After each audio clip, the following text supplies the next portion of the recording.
Assalamualaikum warahmatullahi wabarakatuh. Hari ini kita akan membicarakan tentang listrik statis atau listrik tidak mengalir. Ada beberapa menu yang nanti akan kita bahas. Yang pertama, kompetensi dasar, yaitu mendeskripsikan muatan listrik untuk memahami gejala-gejala listrik statis serta kaitannya dalam kehidupan sehari-hari. Indikatornya menjelaskan cara memberi muatan listrik pada benda. Indikator kedua menjelaskan secara kualitatif hubungan antara besar gaya listrik dan besar muatan listrik serta jarak antara benda bermuatan listrik. 3. Menentukan arah garis gaya listrik pada benda.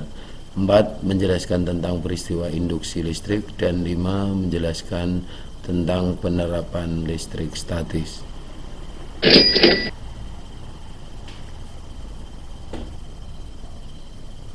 Materi indikator 1. Ini adalah sebuah ilustrasi anak-anak yang sering kalian temui, yaitu adanya minuman dalam kemasan botol yang di situ tertulis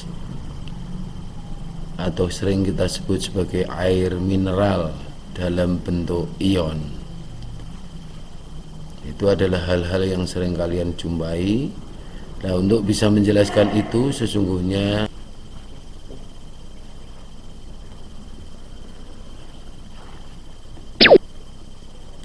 pengertian atom.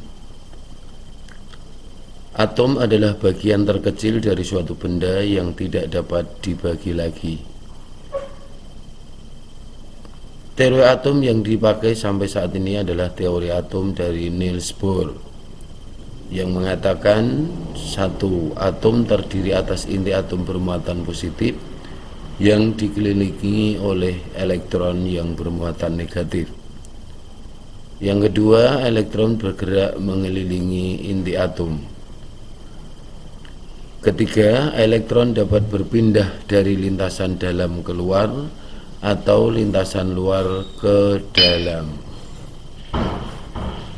Sejarah perkembangan atom dimulai pada tahun 1897. J.J. Thomson menemukan elektron. Menurut Ernest Rutherford, dalam atom elektron bergerak mengelilingi inti atom yang disebut proton. Pada tahun 1932, salah seorang murid dari Rutherford yang bernama James Chadwick menemukan adanya partikel lain di dalam inti atom, yaitu neutron. Setelah tahun 1930-an, maka makin banyak partikel baru yang ditemukan oleh para ahli, antara lain adalah neutrino, muon, dan pion. Pada tahun 1963, fisikawan Amerika Murray Gale dan Mann dan Greg Wick menyatakan bahwa partikel elementer seperti proton dan neutron tersusun dari quark dengan berbagai kombinasi. Ada 4 jenis quark yang berbeda, yaitu up, down, strength, dan charm. Ukuran quark sendiri sekitar 1000 kali lebih kecil dari proton. Sedangkan muatan listriknya 31 atau 32 muatan proton. Susunan partikel zat pada zat. Yang pertama adalah pada zat padat, di mana susunan partikel zat padat itu sangat rapat. Anda lihat gambarannya, rapat dan teratur. Ketika ini dipotong, kemudian dipotong lagi, maka bagian yang paling kecil itu kita sebut sebagai satu partikel. Dan satu partikel itulah yang kemudian disebut sebagai atom. Di mana dalam atom itu terdiri dari elektron, proton, dan neutron. Pada atom yang netral, maka jumlah proton dan elektronnya adalah sama. Anak-anak lihat, ini adalah sebuah atom yang terdiri dari 2 proton,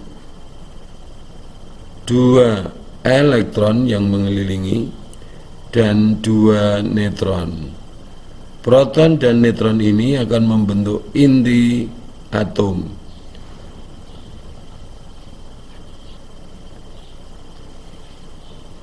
Selanjutnya adalah teori atom.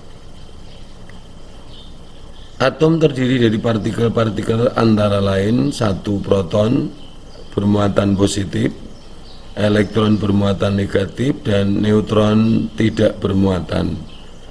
Proton dan neutron membentuk inti atom yang dikelilingi oleh elektron.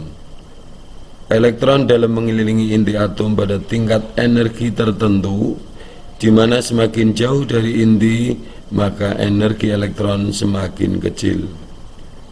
Atom netral jika jumlah proton sama dengan jumlah elektron.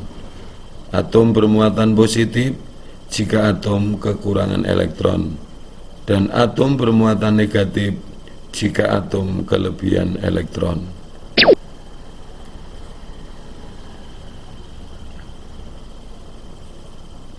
Ini adalah salah satu contoh atom, yaitu contoh atom helium yang memiliki 2 proton, 2 elektron, dan 2 neutron. Yang ini adalah model atom litium dengan 3 proton, 3 elektron, dan 3 neutron. Jika pada atom helium ini hanya ada 1 lintasan, maka pada atom litium ini terdapat 2 lintasan elektron, yaitu lintasan pertama dan lintasan kedua. Muatan listrik pada atom. Muatan listrik pada atom, yaitu elektron yang mengelilingi inti atom, bisa berpindah. Nah, seperti kita lihat dari atom natrium berpindah ke atom klor. Atom yang kehilangan elektron ini akan menjadi bermuatan positif, sedangkan atom yang mendapat tambahan elektron akan menjadi bermuatan negatif. Nah, atom yang bermuatan listrik seperti ini disebut dengan ion, sehingga Na ini akan menjadi ion positif dan Cl atau klor ini akan menjadi ion negatif. Sering ditulis Na plus dan Cl min, artinya Na plus itu adalah ion positif dan Cl min itu adalah ion negatif.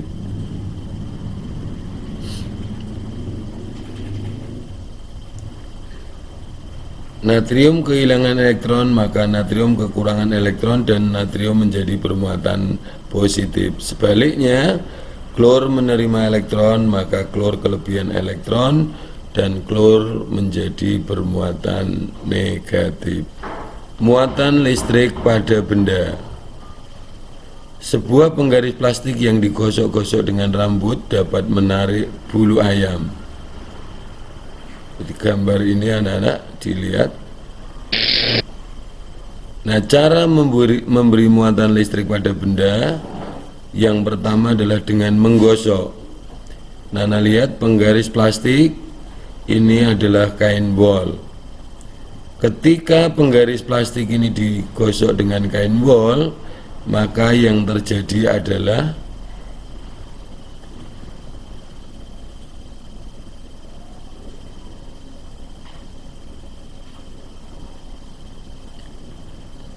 penggaris plastik akan menjadi bermuatan negatif dan kain wol akan menjadi bermuatan positif.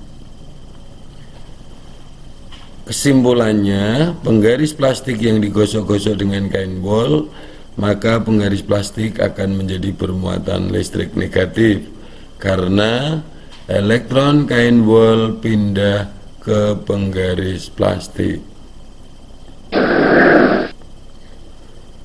Sekarang contoh yang kedua, ini ada benda yaitu kaca dan kain sutra yang dua-duanya adalah netral. Ketika kaca digosok dengan kain sutra,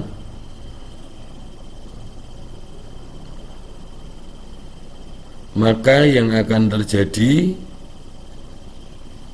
kaca menjadi bermuatan positif dan kain sutra menjadi bermuatan negatif. Kesimpulannya, kaca yang digosok-gosok dengan kain sutra maka akan menjadi bermuatan listrik positif karena elektron pindah dari kaca ke kain sutra.